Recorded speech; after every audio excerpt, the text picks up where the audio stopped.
Hello, this is the Midday News. Thanks for joining us.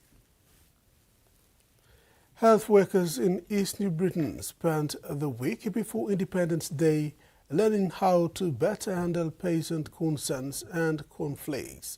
More than 20 officers, including facility managers, attended grievance redress mechanism training in Kokopo, conducted by the National Department of Health through the World Bank-funded Impact Health Project. Facilitator Mata Ginau guided discussions on identifying conflicts, resolving complaints, and creating patient feedback tools such as suggestion and complaint boxes. East New Britain now joins East Sepik, Central and Chimbu in strengthening community trust and improving service delivery through similar safeguard trainings. Fishing communities in East Sepik province are celebrating a big boost to their livelihoods. The Food and Agriculture Organizations, through the EU Strait PNG program, has deployed 7 inshore fish aggregating devices off island and coastal communities in Wewak district. For more than 1,500 fishing families in East Sepik province, life on the water is becoming easier, safer, and more rewarding. The Food and Agriculture Organization, through the EU Strait PNG program, has deployed 7 inshore fish aggregating devices across island and coastal communities in Wewak district. The devices placed near Wallis, Fokoe Coil, Rup Kau, Karawap, and Mandi cut down on travel time and fuel cost while helping fishers bring in bigger catches and keeping pressure off fragile reef ecosystems. On Wallis Island, the Fonkele Catches Business Group says fishing trips that once took hours and yielded only a few fish are now returning with more than 100 fish per outing. FAO Fisheries Officer Job Opus says the project was developed after consultation with local communities to bring fishing grounds closer to small canoe operators.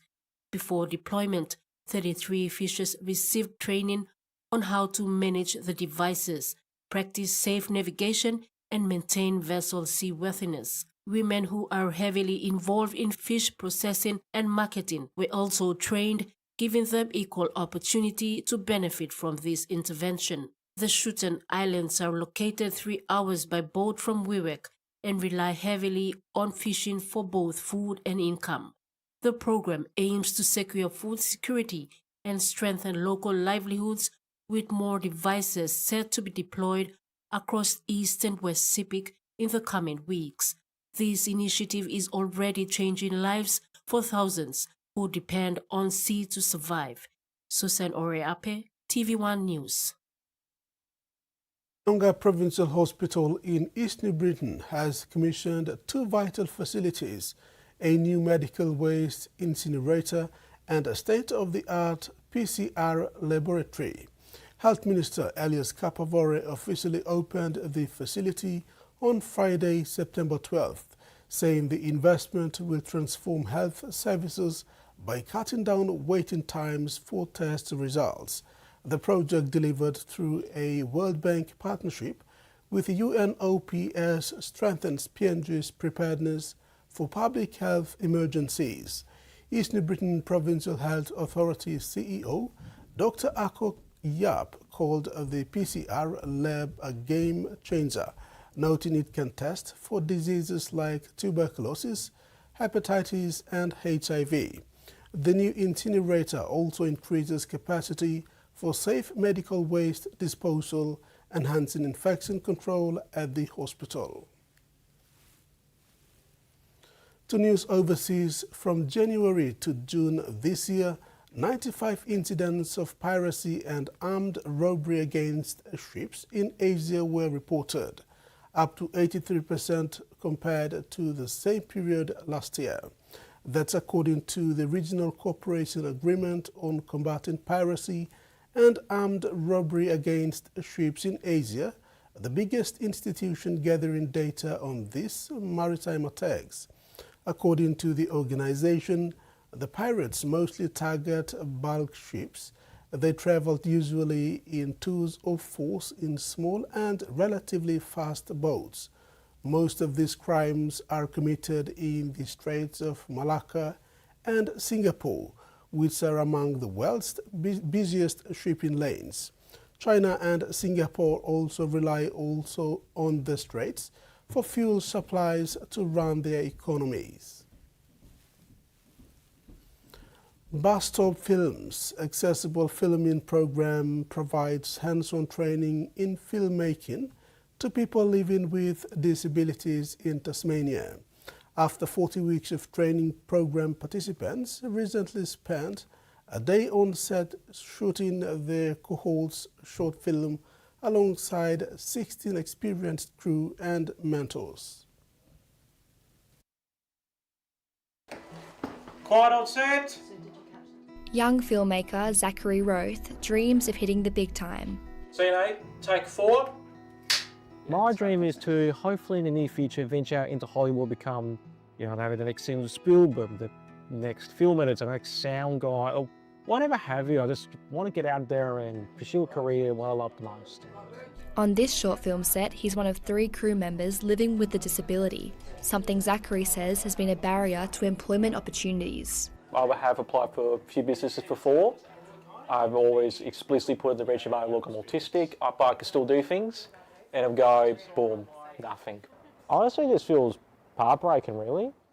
The accessible filmmaking program, run by Bus Stop Films, supports people with disabilities to prepare for jobs in the film industry. When productions are being filmed here, we've got the talent ready to go and say, hey, have you thought about hiring a person with disability? I love the last part. The people taking part have spent weekly workshops getting ready to shoot their film. We've learned about script writing, storyboarding, lighting, cinematography, sound. We just learned about everything.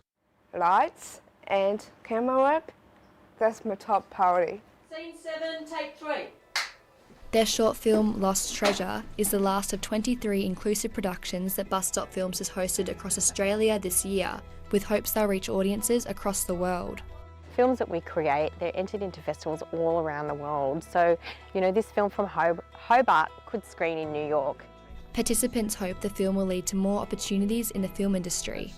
Props, costumes, hair and makeup, that kind of thing. It's like, oh, that's really good, I need that role. We may need help. There is challenges, but I still like to say we can push through it, we can do what we want to do. Thousands of Filipinos have marched into the capital to vent their anger over a ballooning scandal involving bogus flood control protests believed to have cost taxpayers billions of dollars. The protest on Sunday was largely peaceful but erupted into violence as riot police deployed water cannon in clashes with scores of mostly young masked people who hacked rocks and shattered the glass of one police outpost. Police arrested 72 people in 2 separate incidents, which saw 39 officers injured and a trailer that was being used as a barricade set ablaze. Rage over so-called ghost infrastructure projects has been mounting in the Southeast Asian country since President Ferdinand Marcos put them center stage in a July State of the Nation address that followed weeks of deadly flooding. In sports, the Penrith Panthers' dream of a remarkable 5-peat is alive and well after a stunning 46 points to 26 victory over the Bulldogs in front of a 56,872 fans at Accor Stadium yesterday. With Nathan Cleary and Isaiah leading the way, the Panthers have an undeniable chance of becoming the first team to win the premiership from outside the top 4 and the first since St. George in the 50s and 60s to win 5 titles in a row. The Panthers' total of 46 points was the highest ever tally in a finals match, between the 38 they racked up in a preliminary final demolition of the Storm in 2023. The Panthers now march on to face the Broncos next Sunday at Suncorp Stadium, while the Storm and Sharks square off on Friday night in Melbourne. The Sharks have also made their charge from outside the top four, finishing the regular season in 5th place and surviving sudden death encounters against the Roosters and Raiders to progress to their first prelim final since 2018. Four-time premiership winner Moses Leota celebrated his 200th game in style with 103 run meters, 6 tackle breaks and 31 tackles.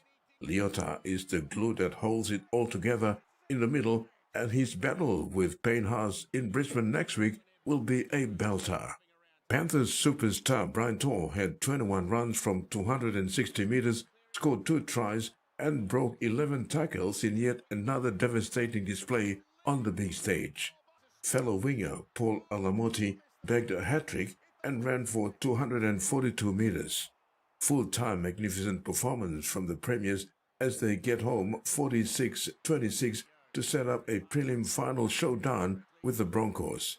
After sitting last on the Premiership 12 rounds into the season, the Panthers are now just 1 win away from a 6th consecutive grand final appearance. This is what the coaches said in post-match. I mean, that's a nice feeling. I think kind of after last week, it felt like every team member was playing well, so that gives you a lot of confidence. Today, I thought we connected well. Both sides of the ball. In the first half, there was one try I weren't happy with, but I thought we actually made some adjustments there, which was a good sign, especially for the young guys down that left edge. So, second half was a bit of a rough ride at times, but the first half really set it up, obviously. Every opportunity they got, they took. That was a nightmare, that first half, and hard. But these guys are just so proud of them throughout the year when they've had to face adversity and been in positions like that they come out and they never stop fighting, they never give in. Terry Longwood, TV1 Sports. That ends our news update. Do join us at 6 tonight for the main news.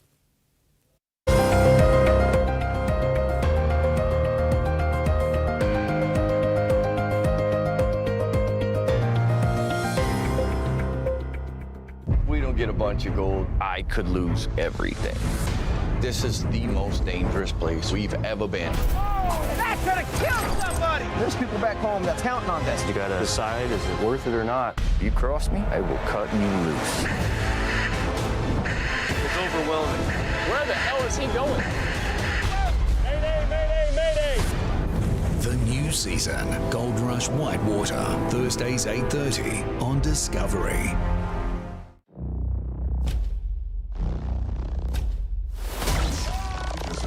A dance with the devil, boy. Time to unleash the beast. Get ready for war. Feel all the action in a non-stop lineup, all around the clock. Justin, you didn't think you could get any better, huh? Here we go.